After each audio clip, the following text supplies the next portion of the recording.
Hello guys, നമ്മളെ പുതിയൊരു വീഡിയോയിലോട്ട് എല്ലാവർക്കും സ്വാഗതം.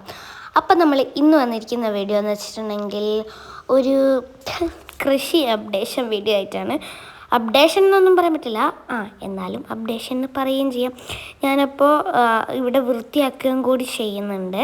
എന്താ പറഞ്ഞാൽ ഇവിടെ നിറയെ ഇലകൾ വീകും, മാവിൻ്റെ ഇലകൾ. അപ്പം അതൊക്കെ ഒന്ന് ഒതുക്കി ഒന്ന് അടിച്ച് വാരി വൃത്തിയാക്കി വെക്കാമെന്ന് കരുതി. എന്താ പറഞ്ഞാൽ ഞാൻ കൃഷി ചെയ്യുന്ന സ്ഥലവും നല്ല വൃത്തിയായിട്ടിരിക്കണമെന്ന് എനിക്കൊരു നിർബന്ധമുണ്ട്. അതുകൊണ്ട് ഞാൻ വൃത്തിയാക്കാൻ പോവുകയാണേ.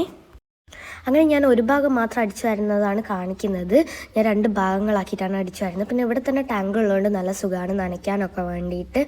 അങ്ങനെ ഞാൻ മൊത്തത്തിൽ ഒന്ന് അടിച്ചൊരു കുട്ടിയാണ്. നല്ല പൊടിയുണ്ട്, സിമെൻറ്റിൻ്റെയൊക്കെ മേലത്തെ പണി മുഴുവൻ കഴിഞ്ഞിട്ടൊന്നുമില്ല കേട്ടോ. അപ്പോൾ ഇവിടെ മൊത്തത്തിൽ അടിച്ചു വരികയാണ്. പിന്നെ ഞാൻ ഇവിടെ ഒരു കവറ് കൊണ്ടുവച്ചിട്ടുണ്ട്. അതാകുമ്പോൾ ലാസ്റ്റ് എല്ലാം കൂടി കൊണ്ടുപോയി കളഞ്ഞാൽ മതിയല്ലോ. പിന്നെ ഞാൻ എന്നും ഒന്നും അടിച്ചു വരാൻ നിൽക്കാറില്ല. 2-3 ഇലകളൊക്കെ വീകുന്ന ദിവസം ഞാൻ കൈകൊണ്ട് പെറുക്കിയിട്ട് അതിലിട്ട് വെക്കുക ചെയ്യുക. ലാസ്റ്റ് എന്ന് പറയുമ്പോൾ കൊണ്ടുപോയി കളയാൻ വേണ്ടിയിട്ട്. പിന്നെ ചെടിയൊക്കെ കുഴിച്ചിടാൻ വേണ്ടിയിട്ട് ചെടി എന്നായി പോകുന്നു വിത്തുകളൊക്കെ കുഴിച്ചിടാൻ വേണ്ടിയിട്ട്, വിത്ത് മുളച്ചത് കുഴിച്ചിടാൻ വേണ്ടിയിട്ട് അമ്മ വന്നിട്ടുണ്ടായിരുന്നു. അപ്പം ഞാൻ അമ്മ മണ്ണിട്ടേരം വെള്ളത്തിൻ്റെ മേലെ വെള്ളമൊക്കെ ഒഴിച്ചു കൊടുക്കുകയാണ്. അങ്ങനെ വെള്ളമൊക്കെ ഒഴിച്ചു കൊടുത്തു. പിന്നെ ഞങ്ങൾ കുഴിച്ചിടാൻ കുത്തിരിഞ്ഞു. ആദ്യം തന്നെ വെള്ളം ഒഴിച്ചു, പിന്നെ കുഴിച്ചിടാൻ നിൽക്കുകയാണ്. ആദ്യം ഞങ്ങൾ ഇതിൻ്റെ അടിയിൽ മണ്ണിടും, എന്നിട്ട് ഇലകളിടും, എന്നിട്ട് മണ്ണിട്ടിട്ട് മറ്റേ ചാണകപ്പൊടിയും വളവും ഇട്ടുകൊടുത്ത് മിക്സാക്കും. അത്ര തന്നെ. അപ്പോൾ നമ്മളെല്ലാം നട്ടിട്ടുണ്ട്. ഇത് എന്തൊക്കെയാണെങ്കിൽ ഇത് കയപ്പ, ഇത് രണ്ടും കയപ്പ, ഇത് കോളിഫ്ലവർ, ഇത് തക്കാളി, ഇത് പയറ്, സുന്ദരി ചീരയും നോർമൽ ചീരയും, പിന്നെ എന്താ പറയുക, മുളകും തൈ അങ്ങനത്തെ ഇതൊക്കെ മുറ്റത്ത് വെച്ചിട്ടുണ്ട്. പയറിൻ്റെ ബാക്കി കുറച്ചെണ്ണം മുറ്റത്ത് വെച്ചിട്ടുണ്ട്. ഇതൊക്കെ വേണ്ട, ഇതൊക്കെ തന്നെ. പിന്നെ ഇത് വെള്ളരി, ഇത് കക്കിരി, ഇത് വെള്ളരി.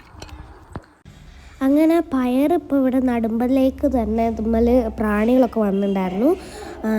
2-3 ദിവസം മുമ്പേ നട്ടതാണ്, എന്നാലും പക്ഷേ അതിന്മേൽ പ്രാണി പെട്ടെന്ന് വന്നു ഇല തിന്നാൻ വേണ്ടിയിട്ട്. അതുകൊണ്ട് ഇങ്ങനെ മാറ്റിയെടുക്കും എന്നുള്ള അതിലായിരുന്നു. പിന്നെ ഞാനത് മേൽ ഉറുമ്പിനെ പോക്കുന്നൊരു സ്പ്രേ ഉണ്ട്, അത് അടിച്ചെടുത്തു. അപ്പോഴത്തേക്കത് പോയിട്ടുണ്ടായിരുന്നു. പിന്നെ വെണ്ണീരില്ലേ, അത് പറ്റിയാലും പോകുമെന്ന് പറഞ്ഞിട്ടുണ്ടായിരുന്നു. പിന്നെ ഇനിയിപ്പോൾ ഈ ഭാഗമൊക്കെ ഒന്ന് അടിച്ച് വാരി വൃത്തിയാക്കണം. മണ്ണായുണ്ട്, അല്ലാണ്ട് തന്നെയുള്ള ഇലകളുണ്ട്, അതൊക്കെ ആ ഭാഗം കൂടി വൃത്തിയാക്കണം. പിന്നെ ആ ഭാഗത്തൊരു പൂപ്പൊക്കെ ഉണ്ട്, അതിനെയൊക്കെ ഞാനന്ന് പകുതിയോളം പോക്കിയിട്ടുണ്ടായിരുന്നു. അതൊന്നും ഞാൻ വീഡിയോ കാണിച്ചിട്ടില്ല. പിന്നെ മുറ്റത്ത് ഇതൊന്നും നടാതിരുന്നതിൻ്റെ കാരണം പന്നി ശല്യവും, അതേപോലെ മുള്ളം പന്നിയും, അതേപോലെ കീരി, ഇങ്ങനത്തെ ശല്യങ്ങളൊക്കെ കൂടുതലാണ്. അതുകൊണ്ടാണ് ഞങ്ങൾ പുറത്ത് കുഴിച്ചിടാതിരുന്നത്. പിന്നെ പയറിൻ്റെ ഒരു ഇത് മുറ്റത്ത് കുഴിച്ചിട്ടുണ്ട്, അതേപോലെ തന്നെ ചീരയും. അപ്പോൾ അതൊക്കെ തന്നെയാണ്. പിന്നെ ഈ കയപ്പ അങ്ങനത്തെ സാധനങ്ങളൊക്കെ പടർത്തണം. ഈ ഒരു ഭാഗത്തുനിന്ന് ഞങ്ങളെ കുറച്ച് മേലോട്ട് ഇതായി ഞാൻ കാണിക്കുന്നില്ലേ, ആ ഒരു ഭാഗത്തേക്ക് പടർത്താമെന്നാണ് ഞങ്ങളുടെ ഒരു പ്ലാനിങ്.